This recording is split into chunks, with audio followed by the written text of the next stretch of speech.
Hello दोस्तों, नियति PCS classes में आप लोगों का स्वागत है। मैं हूं कमलकांत और अभी हम बात करेंगे बीपीएससी के संदर्भ में, और ख़ास करके भी चर्चा करेंगे बीपीएससी 70वीं के संदर्भ में, क्योंकि आज जो है बहुत सारे लोगों का कॉल आ रहा था जिसमें वो बोल रहे थे कि सर रजिस्ट्रेशन किए हुए छात्रों के लिए भी क्यों बीपीएससी ने मौका नहीं दिया, जबकि 2 दिन लगातार उसका सर्वर डाउन था, बहुत कम जो है कि फॉर्म भरा रहे थे।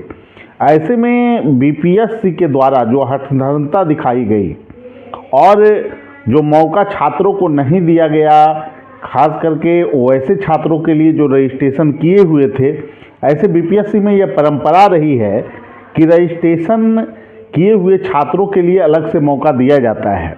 तो ऐसे में हम लोगों को मौका क्यों नहीं दिया गया, और इस मुद्दे पर कोई लोग जो है खुलकर बोलने के लिए तैयार भी नहीं हैं, ऐसा क्यों हो रहा है? तो मैं बिल्कुल स्पष्ट तौर पे कहता हूं कि बीपीएससी के द्वारा जो ये नीति अपनाई गई वो कहीं से भी उचित नहीं है, और किसी भी आयोग में इस तरह की चीज़ें नहीं होती है। यह शर्मनाक है। उन छात्रों को कम से कम मौका देना चाहिए जो रजिस्ट्रेशन किए हुए छात्र हैं, और छात्रों की जो मांग है वो बिल्कुल वाजिब मांग है कि अगर वो रजिस्ट्रेशन किए हुए थे और फॉर्म भरने में सर्वर डाउन हो रहा था, तो बीपीएससी को कम से कम इन छात्रों को मौका देना चाहिए। हालांकि यह मुद्दा भी काफ़ी गंभीर है कि बीपीएससी के द्वारा जो है कि जब बैठक की जाती है उसमें कोचिंग संस्थानों को बुलाया जाता है, लेकिन छात्रों से कोई संवाद करने का प्रयास नहीं किया गया। और बीपीएससी के इतिहास में ऐसा पहला बार हुआ जब कोचिंग संस्थानों को निमंत्रण काट गया कि आप आइए और जो है कि नॉर्मलाइजेशन प्रोसेस के बारे में सुनिए और ये छात्रों को बताइए।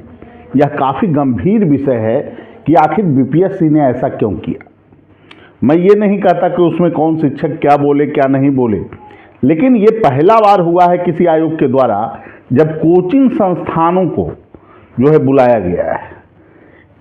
सबसे बड़ी बात यह है कि कोचिंग संस्थानों के बुलाने के बाद बजाय आप छात्रों से को बुलावा देते, छात्रों से आप राय रखते, उनके बीच रखते, तो एक मकसद आपका समझ में आता था। लेकिन उन छात्रों से कोई संवाद नहीं किया गया कि फॉर्म भरने में क्या समस्या हुई, इतने रजिस्ट्रेशन किए हुए छात्र हैं, उनको जो है कि फॉर्म भरने का मौका मिलेगा या नहीं मिलेगा। इस मुद्दे पर आपने छात्रों से संवाद क्यों नहीं किया? कोचिंग संस्थानों से के बीच आपने राय क्यों रखी? इस पर एक बहुत बड़ा सवाल खड़ा हो रहा है।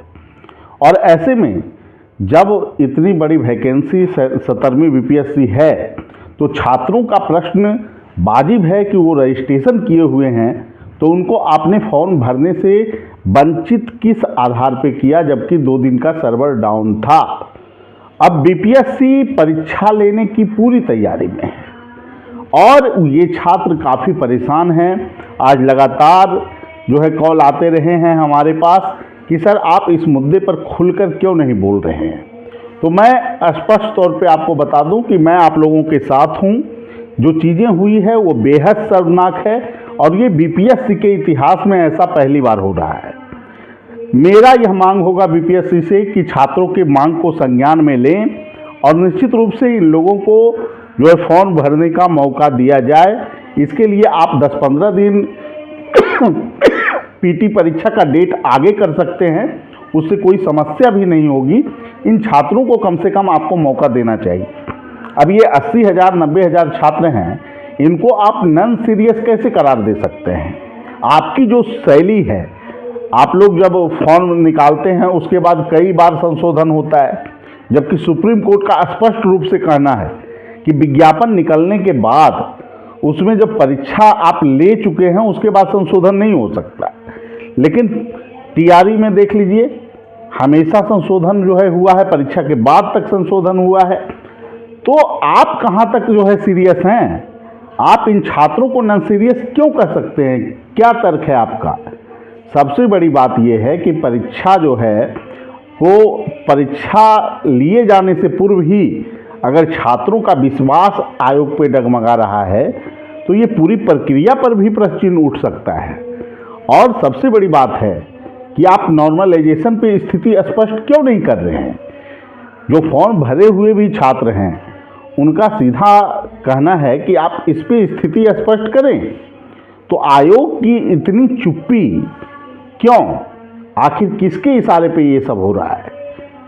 मैं एक बात स्पष्ट तौर पे कह दूं कि कोचिंग संस्थानों से जब आप संवाद स्थापित कर रहे थे तो इन छात्रों से आपने संवाद स्थापित करने का प्रयास क्यों नहीं किया? निश्चित रूप से छात्रों की जो मांग है उस मांग के साथ हम हैं, और बीपीएससी अगर हठधर्मता पे उतारू है तो सभी छात्र, अगर ये छात्र सही में सीरियस हैं तो मैं यही कहूँगा कि मुख्यमंत्री से डायरेक्टली आप लोग मिलने का प्रयास कीजिए। राज्य के मुखिया नीतीश बाबू हैं, और अगर वो निर्णय ले लेंगे तो निश्चित रूप से बीपीएससी को फॉर्म भरने का मौका देना होगा। तो बिल्कुल जो आपका सबसे बड़ा प्रयास होना चाहिए कि मुख्यमंत्री से आप किसी प्रकार मिल लें, और इसके लिए माध्यम हो सकता है कि आप विभिन्न मंत्रियों से मिलकर टाइम लें, आप मिलने का प्रयास करें, क्योंकि आपके भविष्य का मुद्दा है। मुख्यमंत्री के अलावे कोई व्यक्ति ऐसा नहीं है जो कि आपकी परीक्षा की तिथि को टलवा सकता है, क्योंकि राज्य का ये बहुत बड़ा मुद्दा है और राज्य हित में नीतीश कुमार कई बार निर्णय लेते हुए दिखाई पड़े हैं। तो बिल्कुल मुझे उम्मीद है कि अगर इस मुद्दे को आप लोग वहां तक पहुंचाने में सफल रहे, और इसमें मीडिया कर्मी भी रोल निभा सकते हैं कि मुख्यमंत्री से जब बाइट ले रहे हों उसी समय इस प्रश्न को उठा दें, तो निश्चित रूप से नीतीश कुमार जी को इस पर बयान देना होगा।